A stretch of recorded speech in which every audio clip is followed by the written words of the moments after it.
अस्सलाम वालेकुम। Our today's topic is turbidity test. ये है आपकी किताब की पेज नंबर 73 के ऊपर। तो सबसे पहले बात करते हैं लफ्ज़ टर्बिड का क्या मतलब होता है।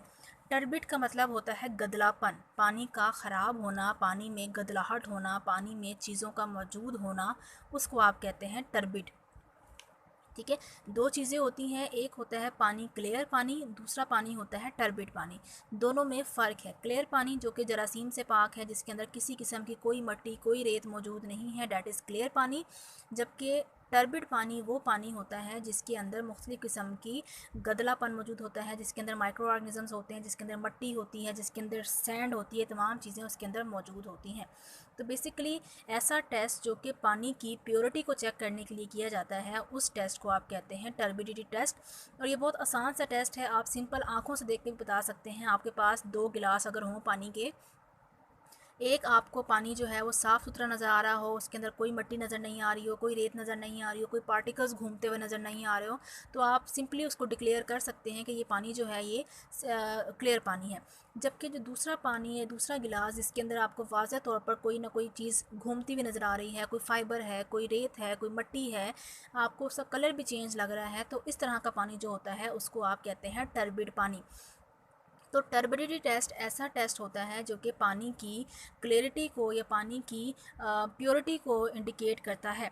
जिस पानी के अंदर टर्बिडिटी कम होगी वो पानी उतना ही ज़्यादा क्लियर होगा। ठीक है जी। तो जब पानी को टर्बिडिटी टेस्ट से गुजारा जाता है तो ये कोशिश की जाती है कि जितने पानी के अंदर टर्बिडिटी कम हो, गदलापन कम हो, गदलाहट कम हो, वो पानी ओके होता है, वो पानी जो है वो मेयार पे पूरा उतरता है और उस पानी को आप जो है किसी भी तरह से मार्केट में सेल आउट कर सकते हैं। लेकिन अगर पानी जो है वो टर्बिडिटी टेस्ट को पूरा नहीं करता, पानी के अंदर गदलाहट मौजूद है, पानी के अंदर माइक्रो ऑर्गेनिजम्स मौजूद हैं, पानी के अंदर कीड़े हैं, पानी के अंदर फाइबर्स हैं, मट्टी है, तो इस तरह का पानी जो है वो फेल हो जाता है और वो आपके जो भी टेस्ट है, जो प्योरिटी टेस्ट है पानी का, उसको उसने फुलफ़िल नहीं किया। लिहाजा ये वाला जो पानी होता है वो आप मार्केट नहीं कर सकते। So an important aspect of water microbiology, particularly for drinking water, is the testing of water to ensure that it is safe to drink। यानी जब भी आपने पानी को, स्पेशली पीने के पानी को इस्तेमाल करना है, तो सबसे पहले उसको एक टेस्ट से गुजारा जाता है। ये टेस्ट किसी भी कंपनी को अलाउ करता है कि वो अपनी प्रोडक्ट को मार्केट के अंदर लॉन्च कर सकता है या नहीं। अगर कोई टर्बिडिटी टेस्ट को कंपनी उसको पास नहीं कर पाती और उस कंपनी का पानी जो है वो फेल हो जाता है, तो वो पानी जो है वो मार्केट में सेल नहीं हो सकता। Water quality testing can be done in several ways. मुख्तलिफ़ किस्म के तरीके हैं, मुख्तलिफ़ लैब्स मुख्तलिफ़ तरीके इस्तेमाल करती हैं पानी को साफ़ करने के लिए, पानी की क्वालिटी को टेस्ट करने के लिए। इसमें से एक इम्पॉर्टेंट टेस्ट जो है वो है टर्बिडिटी ऑफ वाटर, यानी पानी की गदलाहट का टेस्ट। जितनी गदलाहट कम होगी, जितना गंद कम होगा पानी में, पानी उतना क्लियर होगा और पानी जो है वो टेस्ट को पास कर जाएगा। टर्बिडिटी का क्या मतलब है कि turbidity gives an indication. Indication का मतलब होता है अलामत of the amount of suspended material. So basically turbidity आपको क्या बताती है, गदलाहट आपको क्या बताती है। टर्बिडिटी बताती है कि पानी के अंदर कितने सस्पेंडेड पार्टिकल्स मौजूद है। सस्पेंडेड का मतलब क्या होता है, ऐसे पानी के अंदर मौजूद ज़रात, ऐसे पानी के अंदर मौजूद धागा नुमा चीज़ें जो कि पानी के अंदर बैठती नहीं हैं बल्कि पानी के अंदर तैरती रहती हैं, पानी में घूमती फिरती रहती हैं, उनको आप कहते हैं सस्पेंडेड पार्टिकल्स, जो कि आपको आम आँख से भी नज़र आ सकते हैं। Typically, if material such as soil is present in the water, then microorganisms will also be present। यानी अगर आपको नज़र आ रहा है आम आँख से कि पानी के अंदर मट्टी मौजूद है या पानी के अंदर रेत मौजूद है, तो इस बात की इंडिकेशन है, इस बात की दलील है कि मट्टी के अंदर मौजूद माइक्रो ऑर्गेनिजम्स भी इस पानी के अंदर मौजूद होंगे। लिहाजा वो पानी साफ़ नहीं है, वो पानी प्योर नहीं है, आप उसको इस्तेमाल नहीं कर सकते। The presence of particles even as small as bacteria and viruses can decrease the clarity of water। यानी पानी के अंदर अगर बहुत छोटे से छोटे माइक्रो ऑर्गेनिजम्स यानी बैक्टीरिया और वायरस भी मौजूद हों, तब भी पानी जो है वो क्लियर नहीं होता, तब भी आप उस पानी को क्लियर पानी नहीं कह सकते। क्लियर पानी तब होगा जब आप मट्टी और रेत के साथ साथ उस पानी के अंदर से मुख्तलिफ़ किस्म के माइक्रो ऑर्गेनिजम्स यानी protozoa, algae, fungi, viruses, bacteria का भी ख़ात्मा करेंगे। Turbidity is a quick way. Turbidity का क्या मतलब है? ये एक ऐसा तरीका है, एक ऐसा तेज़ तरीन तरीका है जो कि इंडिकेट करता है, जो कि वजाहत करता है, ज़ाहिर करता है if water quality is deteriorating. Deteriorating का मतलब होता है ख़राब करना। ये एक ऐसा तरीका है जो कि आपको बताता है कि पानी जो है वो ख़राब हो रहा है या नहीं। क्या मतलब है कि जिस पानी के अंदर गदलाहट ज़्यादा होगी वो पानी उतना ही ज़्यादा डिटोरिएटिंग होगा, ख़राब होगा। And so if action should be taken to correct the water problem.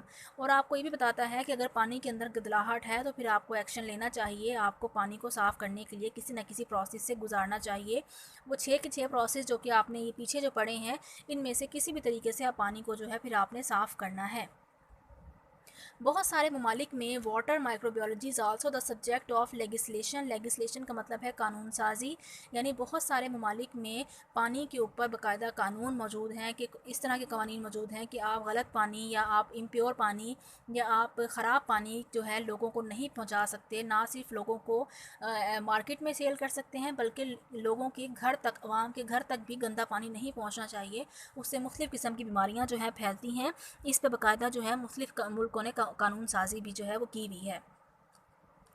Regulations specify, regulations या कानून हमें बताते हैं how often water sources are sampled, how the sampling is done, how the analysis will be performed. यानी आप ये कानून हमें बताते हैं कि पानी को अगर हमने क्लियर डिक्लेयर करना है, अगर हम भी कहना चाहते हैं कि ये पानी क्लियर है तो उसके लिए क्या क्या तरीके हैं। आपने पानी का सैंपल कैसे लेना है, उस पानी की सैम्पलिंग आपने कैसे करनी है, किस लैब में जाना है, कौन सा उसके ऊपर टेस्ट करना है, उस पर कौन सा तज्जिया करना है, किस तरह से उस टेस्ट को परफॉर्म करना है, व्हाट माइक्रोब्स आर डिटेक्टेड, उस पानी के अंदर आपने कौन कौन से माइक्रोब्स को चेक करना है और कितने % माइक्रोब्स अगर उस पानी के अंदर मौजूद हों तो उस पानी को आप क्लियर कर सकते हैं।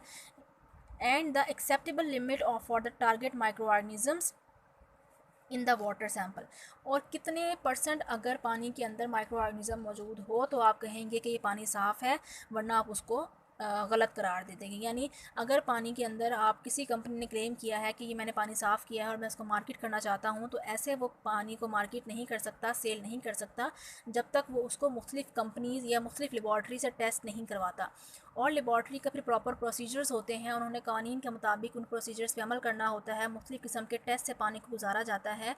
देखा जाता है कि पानी फॉर एग्ज़ाम्पल कि कंपनी का या लैब का क्राइटेरिया है कि पानी जो है 99.9% साफ़ होगा तो ही आप इसको सेल कर सकते हैं। लिहाजा अगर कंपनी ने पानी को साफ़ किया है और वो 99.9 की जगह 99.8% साफ़ है, सिर्फ 0.01% उसके अंदर खामी है, तब भी लैब उस पानी को रिजेक्ट कर देगी। या दूसरे अल्फाज में आप कह सकते हैं कि किसी कंपनी ने पानी का सैंपल अपना टेस्ट करवाया है, वो कंपनी पानी को मार्केट करना चाहती है, सेल करना चाहती है, और लैब ने या कवानीन, उस मुल्क के कवानीन ये हैं कि पानी आप तब बेच सकते हैं जब पानी जो है 99% जरासीम से पाक हो। जब आपने अपना सैंपल लेबॉर्ट्री में चेक करवाया तो आपके पानी की जो प्योरिटी आई वो आई 98% पानी आपका साफ़ है, यानी इसके अंदर 2% जरासीम जो है वो मौजूद है। तो क्योंकि आपके कानून ये है कि 99% पानी साफ़ होना चाहिए, लिहाजा आपका पानी जो है अभी पूरी तरह से साफ़ नहीं है, आप इस पानी को जो है वो सेल नहीं कर सकते। तो इस तरह के टेस्ट होते हैं जो कि मुख्तलिफ़ कवानीन, मुख्तलिफ़ किस्म के ममालिक ने रखे होते हैं अपने अपने पानी के सैंपल को सेल करने के लिए। Testing for microbes that cause diseases, मुख्तलिफ़ किस्म के माइक्रो ऑर्गेनिज़म जो कि बीमारियाँ पैदा करते हैं, जैसे कि salmonella, typhimurium and vibrio cholera. Cholera क्या होता है? ये एक ऐसा आपका साल्मोनेला जो है मोस्टली ये आप में टाइफाइड की बीमारी पैदा करता है, और जो कोलरा होता है ये हैज़े की बीमारी पैदा करता है। ठीक है, कोलरा हम कहते हैं हैज़े को। Can be expensive and if bacteria are present in low numbers they may escape detection. यानी ये दो आपके माइक्रो ऑर्गेनिज़म्स ऐसे होते हैं जिनका टेस्ट जो है वो बहुत महंगा पड़ता है, और ये इतने छोटे माइक्रो ऑर्गेनिज़म्स होते हैं कि बहुत सारी लैब्स जो होती हैं वो इन माइक्रो ऑर्गेनिज़म्स को आइडेंटिफाई ही नहीं कर पाती, इनको देख ही नहीं पाती और ये नज़र ही नहीं आते, हालांकि पानी के अंदर मौजूद होते हैं, और वो डिटेक्शन से बच जाते हैं। हालांकि पानी के अंदर होते हैं लेकिन लैब्स में ये शो नहीं हो रहे होते। इंस्टेंट इसकी बजाय other more numerous bacteria provide an indication for of faecal pollution of the water. इसके अलावा कुछ बहुत सारे बैक्टीरिया ऐसे भी होते हैं जो कि अलामत शो करते हैं कि पानी के अंदर जो है किसी किस्म का फुजला आ गया है। इसका क्या मकसद है? इस बात का मतलब ये है कि जब किसी फॉर एग्ज़ाम्पल आपने समंदर से या आपने दरिया से पानी इकट्ठा किया है, आपने उसके बाद उस पानी की क्लोरीनेशन की, आपकी कंपनी है, आपने उस पानी की क्लोरीनेशन की, उसके बाद आपने पानी को सेल करना है। अब आप पानी को सेल करना चाहते हैं और उसके लिए आपको लैब से जो है उसको टेस्ट कराना पड़ेगा। जब आप पानी का सैंपल लेके लैब में गए और लैब ने उस सैंपल को टेस्ट किया, तो टेस्ट आपकी क्लोरीनेशन करने के बाद या जो भी आपने प्रोसीजर इस्तेमाल किया है पानी को साफ़ करने के लिए, उसके बावजूद पानी के अंदर से ई कोलाई बैक्टीरिया जो है वो दरियाफ्त हो गया।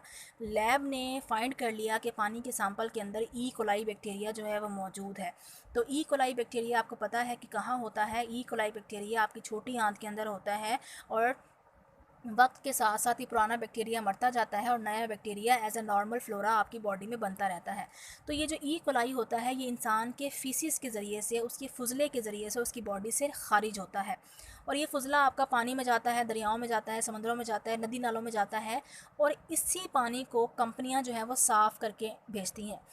जब उस कंपनी के पानी के अंदर ई कोलाई निकल आया तो इसका मतलब ये था कि जिस जगह से ये पानी इकट्ठा किया गया है उस जगह के अंदर जानदारों का फुजला जो है वो शामिल है, जो कि किसी भी हद तक काबिल कबूल नहीं है। इस तरह का पानी जो है जिसके अंदर ई कोलाई डिटेक्ट हो जाए, उस पानी को आप सेल जो है वो नहीं कर सकते। वो टर्बिडिटी टेस्ट को पास नहीं करता, वो पानी फेल हो गया है, वो पानी सेल करने के काबिल जो है वो नहीं है। E coli have been use as an indicator of faecal pollution for decades. ये बड़ी इंपॉर्टेंट लाइन है कि डिकेड का मतलब होता है 10 साल, कि पिछले कई सालों से, पिछले 10 सालों से अगर किसी पानी के अंदर ई कोलाई मौजूद हो तो ये इस बात की निशानदही करता है कि पानी के अंदर फीकल पॉल्यूशन है। फीकल का मतलब होता है किसी जानदार का फुजला जो है वो पानी के अंदर मौजूद था, जिसकी वजह से इसमें ई कोलाई जो है वो बैक्टीरिया आया है। So this E coli bacteria is present in the intestinal track, यानी आपकी छोटी आंत में बड़ी मिकदार के अंदर मौजूद होता है। And is more numerous than the disease causing bacteria and virus.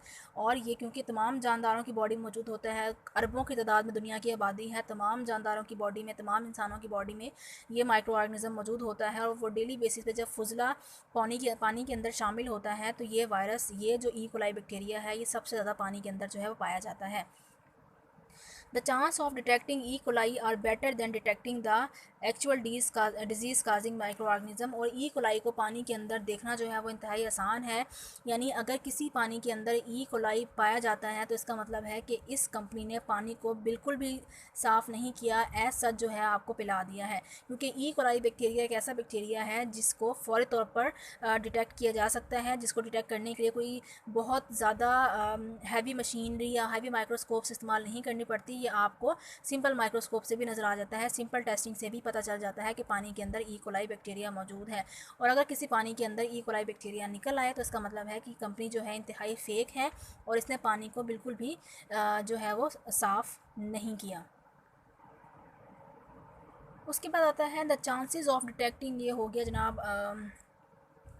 E. coli also had the advantage of not being capable of growing and reproducing in the water except in the warm and food laden water of tropical countries। दूसरा E coli का फ़ायदा यह है कि E coli ख़ुद तो ज़िंदा रहता है पानी के अंदर, लेकिन अपनी नई जनरेशन पैदा नहीं करता।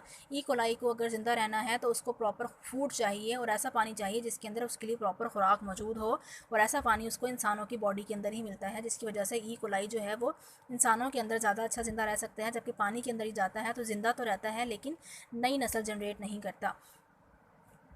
Thus, the presence of bacterium in the water is indicative of recent fecal pollution। लिहाजा ई कोलाई अगर किसी भी पानी के अंदर निकल आए तो इसका मतलब है कि पानी के अंदर फुजला जो था वो कहीं ना कहीं से शामिल हुआ है। तो ये लाइन आपने ज़रूर याद रखनी है, ये आपके हर टेस्ट के MCQ के अंदर मौजूद है। ठीक है जी।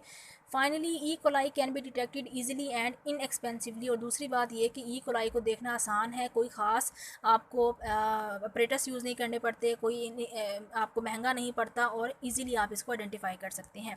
उसके बाद कुछ आपकी पानी से होने वाली बीमारियां यहाँ पे लिखी गई हैं जो कि आपको पता होनी चाहिए कि पानी से कौन कौन सी बीमारियाँ जो हैं वो हो सकती हैं। पानी से आपको हो सकता है जनाब डाइसेंट्री। डाइसेंट्री को आप दूसरे अल्फाज में आप कह सकते हैं पेचिश, नमूनिया, सॉरी पेचिश मोशन वगैरह जिसको आप कहते हैं, पेट में मरोड़ होना, डेट इज़ डायसेंट्री।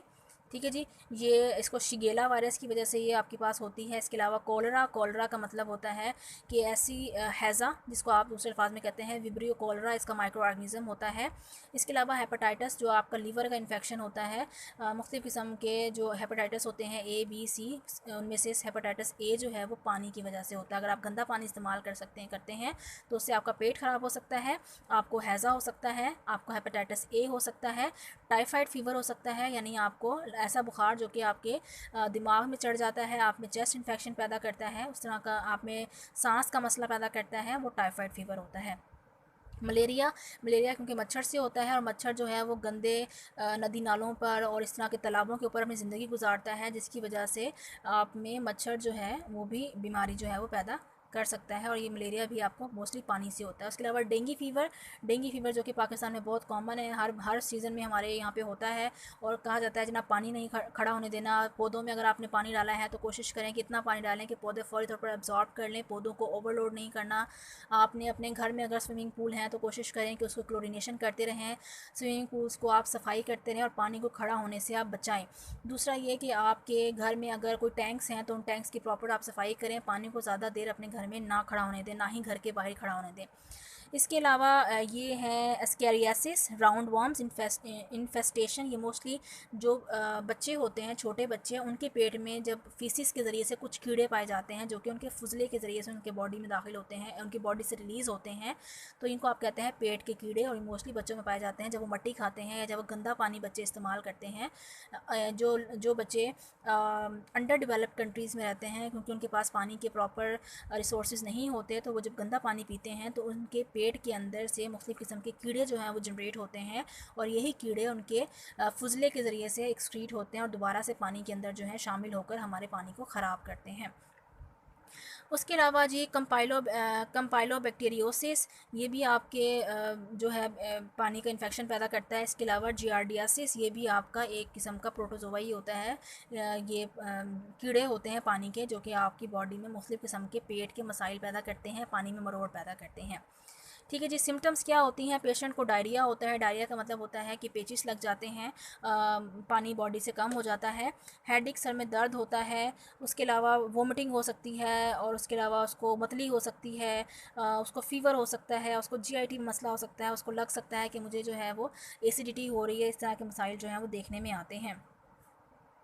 ठीक है जी, और the water problem, 1.1 billion people lack access to safe water. दुनिया में तकरीबन 1.1 बिलियन पीपल ऐसे हैं जिनके पास पीने के लिए साफ़ पानी मुहैया नहीं है, और उसकी वजह से तकरीबन 4500 बच्चा हर दिन जो है पूरे दुनिया के अंदर वो फौत होता है, या उसकी डेथ होती है पानी, गंदे पानी की वजह से।